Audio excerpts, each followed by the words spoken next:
ഇത് മാസ് മോട്ടോഴ്സിലാണ് Honda Activa HT model. നമുക്ക് വണ്ടി ജനറൽ സർവീസായിട്ട് വർക്കിന് ആയിട്ടുണ്ട്. General service engine oil check ചെയ്തിട്ട് ആവശ്യമെങ്കിൽ മാറ്റാം. പിന്നെ വാട്ടർ സർവീസ് ചെയ്യാം. മൈലേജ് ചെക്കപ്പ് പറഞ്ഞിട്ടുണ്ട്. പിന്നെ ഫ്ലോറിൻ്റെ ലെഫ്റ്റ് സൈഡിലെ കവർ തുരുമ്പിട്ട് പോയിട്ടുണ്ട്. അപ്പോൾ അത് ഉണ്ടെങ്കിൽ മാറ്റാൻ പറഞ്ഞിട്ടുണ്ട്. അപ്പോൾ നമ്മൾ വണ്ടി ഓടിച്ച് നോക്കി വർക്കിന് ആയിട്ടുണ്ട്. വണ്ടി ഓടിച്ച് നോക്കുന്ന സമയത്ത് വണ്ടിക്ക് ബ്രേക്ക് ഇല്ല. ഫ്രണ്ടും ബാക്കും ബ്രേക്ക് തീർന്നതാണ്. പിന്നെ അതേപോലെ തന്നെ വണ്ടി ആക്സിലേറ്റർ കൊടുക്കുന്ന സമയത്ത് ഒരു ബെൽറ്റ് സ്ലിപ്പ് ആവണ പോലെ ഒരു കംപ്ലയിൻറ്റ് കാണിക്കുന്നുണ്ട്. അതൊക്കെയാണ് പ്രത്യക്ഷത്തിൽ നമുക്ക് ഓടിക്കുമ്പോൾ തോന്നി കേട്ടോ. പിന്നെ മീറ്ററൊന്നും വർക്കിംഗ്, സ്പീഡോമീറ്ററൊന്നും വർക്കിംഗ് അല്ല, അത് ഓൾറെഡി കംപ്ലയിൻ്റ് ആണ്. അപ്പോൾ നമ്മൾ ഡീറ്റെയിൽ ആയിട്ട് ചെക്കപ്പിന് വേണ്ടിയിട്ട് വണ്ടി കയറ്റിയിട്ടുണ്ട് ജനറൽ സർവീസിൻ്റെ ഭാഗമായിട്ട്. നമ്മളതിൻ്റെ ബാക്ക് ബ്രേക്ക് കഴിച്ച് നോക്കിയാൽ ലൈനർ ഫുള്ള് തീർന്നിടണം. അപ്പോൾ ലൈനർ നമുക്ക് മാറ്റിയിടണം. ബാക്ക് വീൽ പിടിപ്പിക്കുന്ന ഷാഫ്റ്റിൻ്റെ ബെയറിംഗ് ഒക്കെ ചെക്ക് ചെയ്ത് ബെയറിങ്ങിന് പ്ലേ കാര്യങ്ങളൊന്നുമില്ല. പിന്നെ അതേപോലെ തന്നെ ഗിയർ ഓയിൽ ചെക്ക് ചെയ്യുമ്പോൾ ഗിയർ ഓയിൽ ഇല്ല അതിനകത്ത്. അപ്പോൾ ഗിയർ ഓയിലും കൂടി നമുക്ക് ഫില്ല് ചെയ്യേണ്ടതായിട്ട് വരും കേട്ടോ.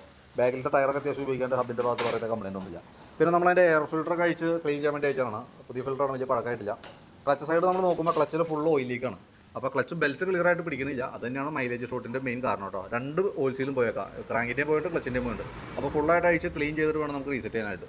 അപ്പോൾ നമ്മൾ ബെൽറ്റിൻ്റെ കണ്ടീഷൻ കൂടി നോക്കി. ബെൽറ്റ് ഫുള്ള് പൊട്ടിയിരിക്കുന്ന സിറ്റുവേഷനാണ്, മൊത്തത്തിൽ പൊട്ടിയാകാണ്. ഇവിടുന്ന് ലെഗ് കടന്നു പോയിട്ടുണ്ട്. ഇവിടുത്തെ ഒരു കട്ടയൊക്കെ പോയി. തന്നെയുള്ള ബെൽറ്റിൻ്റെ എല്ലാ ലെഗിൻ്റെ ഉള്ളിൽ കൂടെ പൊട്ടുകൊണ്ടിരിക്കുക. അപ്പോൾ ബെൽറ്റ് നമുക്ക് മാറ്റിയിടണം. അതിന് ഫുൾ ക്ലീൻ ചെയ്ത് ബെൽറ്റൊക്കെ മാറ്റി ഓയിൽസിൽ മാറ്റി കഴിയുമ്പോഴത്തേക്കും അത്യാവശ്യം മൈലേജ് ആയിക്കോളും. കാരണം ഇവിടെ CVT ക്ലച്ചിനകത്ത് തന്നെ ബെൽറ്റ് ഓയിൽ ആയതുകൊണ്ട് തന്നെ സ്ലിപ്പായി പോകും. അത് തന്നെയാണ് മെയിനായിട്ട് മൈലേജ് ഷോട്ട് വരാനുള്ളൊരു കാരണം കേട്ടോ. അപ്പോൾ വേരിയേറ്റർ ബോഡി, അതേപോലെ തന്നെ boss drive, clutch unit, Bendix, ഇതൊക്കെ നമ്മൾ ചെക്ക് ചെയ്താൽ പറയുന്നതൊക്കെ കംപ്ലൈൻ്റ് ആയിട്ടൊന്നുമില്ല. അതാണ് ബെൻഡെക്സ് യൂണിറ്റ് കേട്ടോ. അപ്പോൾ നിലവിൽ ക്ലച്ച് ഫുള്ളായിട്ട് ക്ലീൻ ചെയ്യുക, രണ്ട് ഓയിൽസിൽ മാറ്റുക, ബെൽറ്റ് മാറ്റി ക്ലച്ച് ഗ്രീസ് ചെയ്ത് റീസെറ്റ് ചെയ്താൽ മതി. അത്ര നിലവിൽ വേറെ കംപ്ലൈൻ്റ് ആയിട്ടൊന്നുമില്ല. പിന്നെ എഞ്ചിൻ ഹെഡിൻ്റെ അവിടെ പറയത്തൊക്കെ ലീക്കേജ് ഒന്നുമില്ല. ചോക്ക് കേബിൾ, ആക്സിലേറ്റർ കേബിളൊക്കെ ചെക്ക് ചെയ്തു. കാർബറേറ്ററിൻ്റെ ഭാഗം ചെക്ക് ചെയ്തു. കാർബറേറ്ററൊക്കെ ക്ലീൻ ചെയ്തതായിട്ടാണ് തോന്നുന്നത്. നമുക്ക് ജനറൽ സർവീസിൽ കാർബറേറ്റർ ക്ലീനിങ് വരുന്നില്ല. പിന്നെ നോക്കുമ്പോൾ പ്രത്യേകിച്ച് ഒരു കംപ്ലയിൻറ്റ് ഇല്ല. അപ്പോൾ നമുക്ക് നിലവിൽ കാർബറേറ്ററിൻ്റെ ഭാഗം നമ്മൾ തൽക്കാലം ടച്ച് ചെയ്യുന്നില്ല. ട്യൂണിങ് ക്ലിയർ ആണെങ്കിൽ ട്യൂണിങ് നമ്മൾ റെഡിയാക്കിയിടാം.